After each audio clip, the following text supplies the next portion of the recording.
apologize for the dogs losing it when he came out here. So. But it's important to see. She's gonna airdrop it. Okay. Thank you, ma'am. I appreciate it.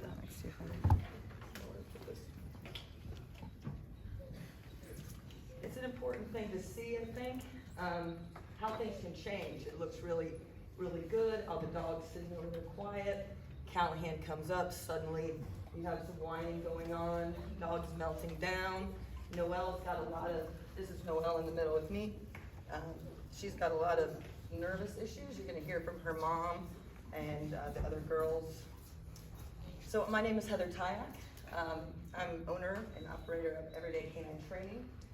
We've been in operation for 7 years. I've been training next month 18 years. I grew up in St. Pete. I'm born and raised here. And everybody probably sees a dog and says, woo, gonna do some tricks. We're gonna see some doggy tricks. No. Well, you'd be wrong, right? That's what I said you're right.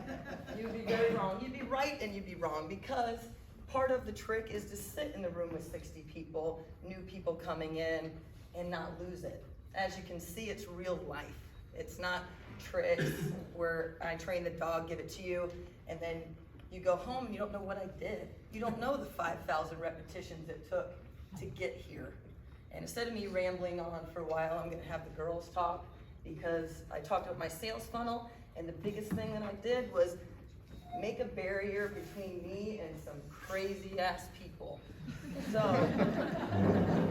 you can't get me on the phone. You can't get me to come to your house first. Do I like to do all those things? Absolutely. But I'm very empathetic, so you can get me on the phone for 3 hours talking about every dog you've ever had in your whole life and what they did, and honestly, it just doesn't matter. As much as I want to hear it, as much as I'm willing to hear it, it doesn't matter, because where we need to start is boring stuff that looks like we're not doing anything.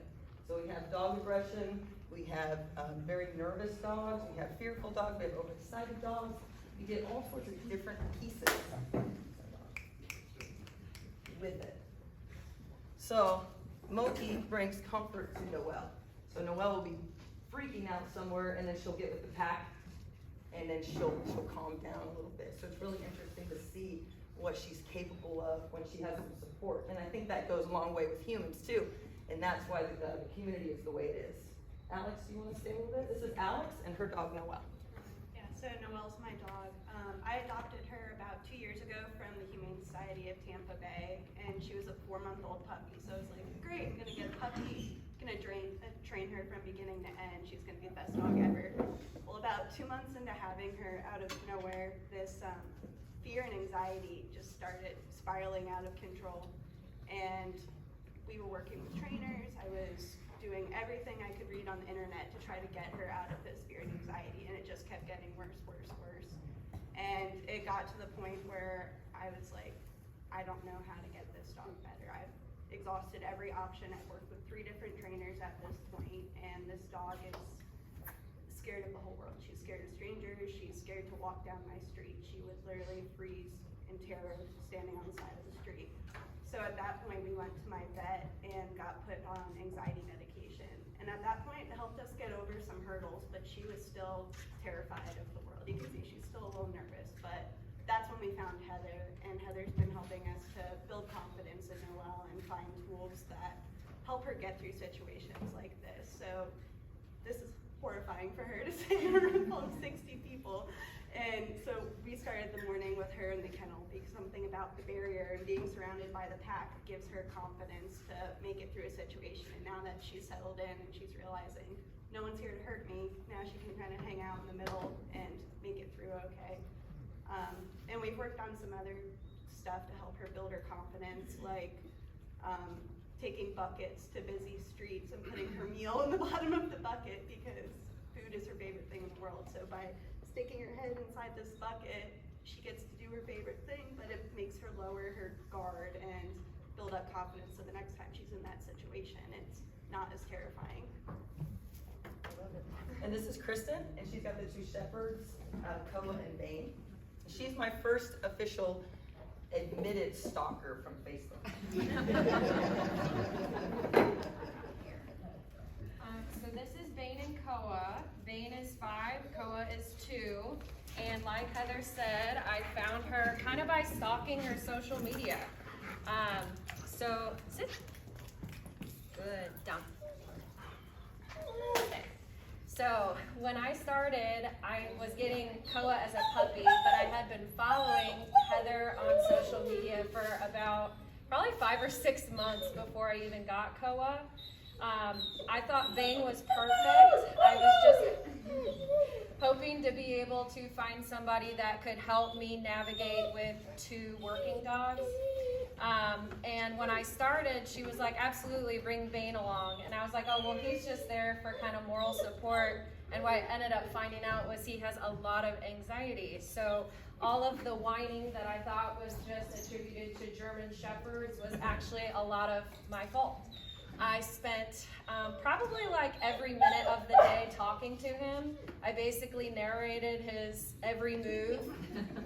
He followed me everywhere. I thought that was awesome. And what I found was that created a lot of probably annoyance from him. But he was always looking for me to tell him what to do. I never gave him the option to make that choice himself. So this would have never happened laying down like this in a room here. He would be following everybody, trying to find who has a donut, and just whining the whole time. And now we can actually go places. I feel confident having both of them. I'm trying to think of what else. She's the noisier one, but she's actually a lot less anxious than him. She just is a little bit fear reactive of strangers, which is what we're kind of working on. I can't think, is there anything else? Perfect. Yeah, okay. And this is Emily and her dog Riley, and she's one of our biggest advocates for the muzzle. Emily found us while she was walking Riley downtown, and we were taking a pack walk, so it's very random. Another second, she wouldn't have seen us. Let's see if she can get out here and say hello. Sit. Yeah, so we stumbled upon Heather, meant to be. We were just walking by. I had moved here from New Mexico. Didn't know soul. I didn't realize how much the move really affect my dog. She became dog aggressive, people aggressive. So the muzzle, I think probably like a lot of people who don't know, there's like a lot of taboo about it. Like, your dog's dangerous, your dog's scary, it's gonna bite me. And Heather really does a great job of teaching it as just a tool to help you. And I feel more relaxed and can let my guard down a little bit and let her have interaction with dogs. And it goes to show her program, you know, working and doing it. I never would have thought she'd be able to be around a couple dogs here and people without shaking. She was nervous also, like Noelle. So yeah, she's definitely come a long way. We have a long way to go.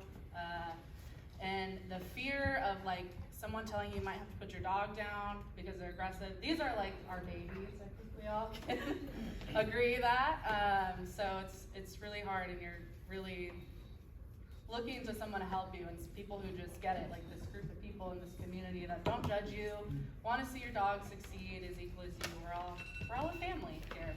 So yeah. Thank you guys. This is us. This was, I thought, the best way to show you what my ideal client is. They're all professionals. They all care about their dogs. They're not trying to leave me with their dog. And they're just good people they're all with. So thank you guys. I'm Heather Tide, the Canine Trainer.